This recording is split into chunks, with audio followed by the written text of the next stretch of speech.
teman-teman semua, kami dari kelompok 9 akan menjelaskan materi kelas 5 tema 3 tentang organ pencernaan manusia.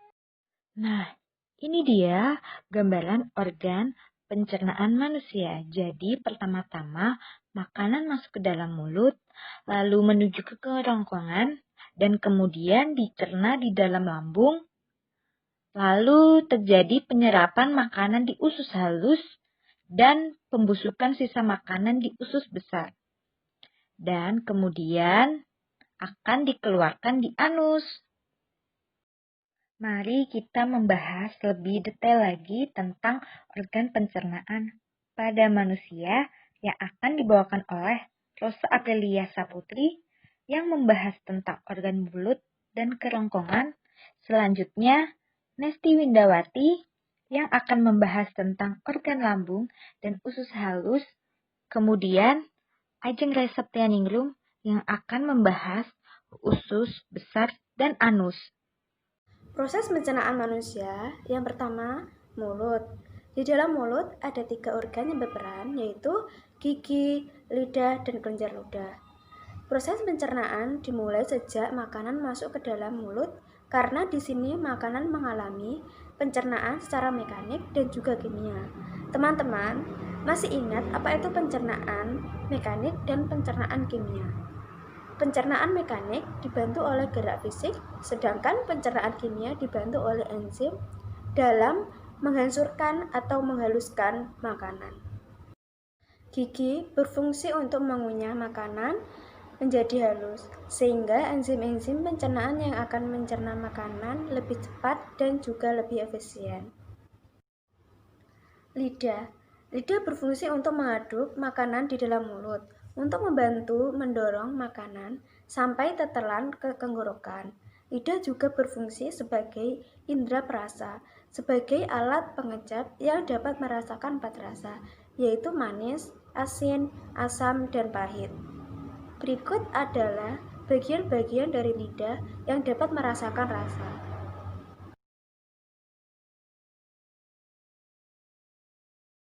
Selanjutnya adalah kelenjar ludah, berfungsi untuk menghasilkan ludah atau air liur atau disebut saliva yang berfungsi untuk membasahi makanan.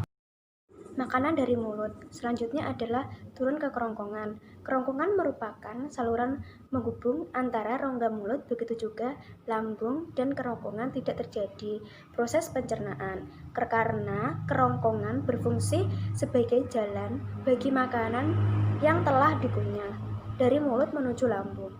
Makanan yang berada di kerongkongan hanya sekitar 6 detik. Kemudian otot kerongkongan akan berkontraksi secara bergelombang dan mendorong makanan masuk ke dalam lambung. Lambung adalah memproduksi asam kloridia atau HCl yang memiliki banyak fungsi penting. Salah satunya adalah untuk membunuh mikroorganisme patogen yang masuk secara tidak sengaja bersama makanan. Usus halus berfungsi sebagai sistem pencernaan yang mencerna makanan. Yang kedua adalah usus halus. Usus halus adalah bagian usus tempat 90% pencernaan dan penyerapan makanan, terjadi 10% lainnya di perut dan usus besar. Fungsi dari usus halus adalah penyerapan nutrisi dan mineral dari makanan. Usus halus adalah usus kecil atau bagian dari saluran pencernaan yang terletak di antara lambung dan usus besar. Usus halus terdiri dari 3 bagian. Yang pertama 12 jari, yaitu dedonum. Yang kedua usus kosong atau jejunum, dan usus penyerapan atau ileum. Pada usus 12 jari terdapat dari 2 muara, yaitu saluran, yaitu dari pankreas dan kantung empedu. Dari usus halus selanjutnya menuju ke usus besar. Tadi sari-sari makanan sudah diserap oleh usus halus. Selanjutnya, sisa-sisa pencernaan berubah menjadi feses.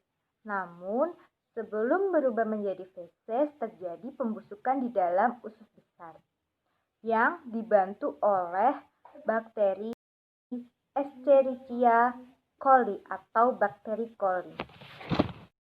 Usus besar terdiri dari bagian naik, yaitu usus buntu, bagian mendatar, bagian menurun, dan terakhir adalah anus.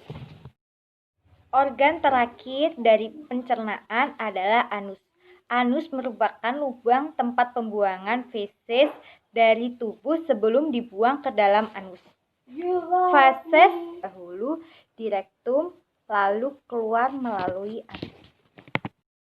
Berikut ini adalah kesimpulan dari proses pencernaan pada manusia. Yang pertama adalah makanan akan masuk ke dalam mulut. Di dalam mulut terjadi proses secara mekanis dengan gigi dan lidah, lalu secara kimiawi oleh enzim-enzim. Yang kedua, makanan ditelan dan masuk ke dalam kerongkongan. Di kerongkongan akan mendorong makanan untuk masuk menuju ke lambung. Selanjutnya di lambung. Di dalam lambung terjadi proses mekanis yang dibantu oleh dinding lambung dan secara kimiawi dibantu oleh enzim pepsin dan renin dan dibantu oleh asam kloridina atau HCl. Setelah dari lambung, makanan akan bergerak menuju ke usus halus. Di dalam usus halus terjadi proses penyerapan sari-sari makanan. Dari usus halus, sisa pencernaan makanan akan masuk menuju ke usus besar. Di usus besar terjadi pembusukan yang dibantu oleh bakteri Escherichia coli. Selanjutnya adalah anus. Di anus, sisa pencernaan makanan yang tidak dibutuhkan oleh tubuh akan dikeluarkan oleh anus. Nah, teman-teman, sekian penjelasan dari kami tentang sistem pencernaan pada manusia. Semoga dapat bermanfaat bagi kita semua ya.